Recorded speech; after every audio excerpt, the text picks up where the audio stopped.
وإني يا سيادة الرئيس أقف على عتبة دنياي لأستقبل أجل الله، فلن أختم حياتي بنفاق، ولن أبرز عن تريتي باجتراء، ولكني أقول كلمة موجزة للأمة كلها،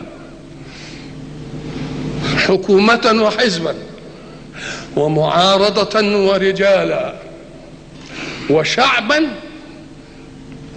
آسف أن يقول سلبي.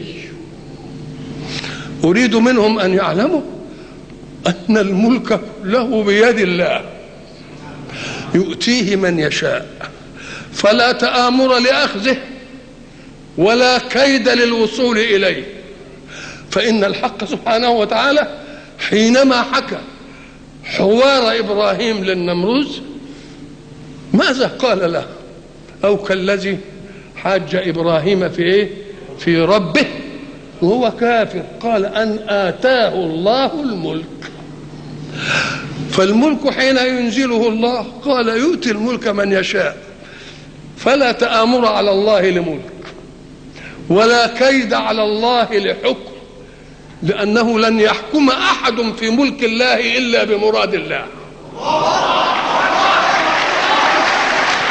فإن كان عادلا فقد نفع بعدله، وإن كان جائرا ظالما بشع الظلم وقبحه في نفوس كل الناس، فيكرهون كل ظالم ولو لم يكن حاكما. ولذلك أقول للقوم جميعا إننا والحمد لله قد تأكد لنا صدق الله في كلامه بما جاء من الأحداث. فكيف كنا نفسر قول الله ويمكرون ويمكر الله، وكيف كنا نفسر إنهم يكيدون كيدا ونكيد كيدا. الله يريد أن يثبت قيوميته على خلقه، فأنا أنصح كل من يجول برأسه أن يكون حاكما، أنصحه بأن لا تطلبه، بل يجب أن تطلب له.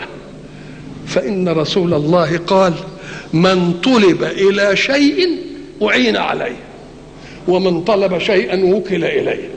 يا سيادة الرئيس، آخر ما أحب أن أقوله لك، ولعل هذا يكون آخر لقائي أنا بك،